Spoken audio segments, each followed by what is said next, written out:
Assalomu alaykum. Bugun 2025-yil 16-fevral. Issiqxonani termos shaklida 2 qavat qilib plyonka yopganmiz. O'tgan yilgi sovuqda limonlarni sovurgan. Mana bu yil o'rtasidan ip o'tkazib, mana ip o'tkazib limonni riyatini ustidan keyin yupqa plyonka bilan ustini yopib qo'yganmiz. Sovuq kunlar yopib qo'yiladi. Hop, kun isigan vaqti ustidan plyonkalar olinadi. Kechgani yopib qo'yiladi. Hozir mana tashqarida sovuq, lekin ichkari 6-7 gradusgacha issiq. Hozir limonlar holatini ham ko'rsataman.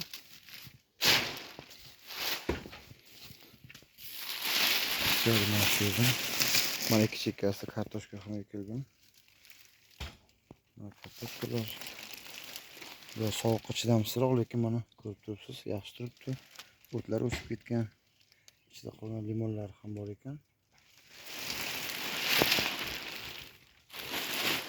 Mana shu holatda ham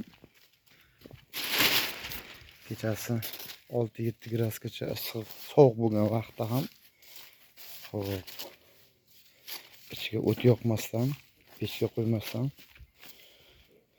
saqlab qola oldik. Mana o'tlarni ko'ryapsiz. Ichi demak issiq bo'lganki, o'sgan. Limonlarning holati. Limonlar juda yaxshi turibdi. Ichi o'ta o'sib ketgan. Barglari ham yaxshi turibdi. Hop, o'tgan yildan qolgan limonlar ham bor ekan mana bu yerda mana. Endi ularni olsak ham bo'ladi. Sababi ko'chat dam olmaydi, gullashiga ziyon beradi.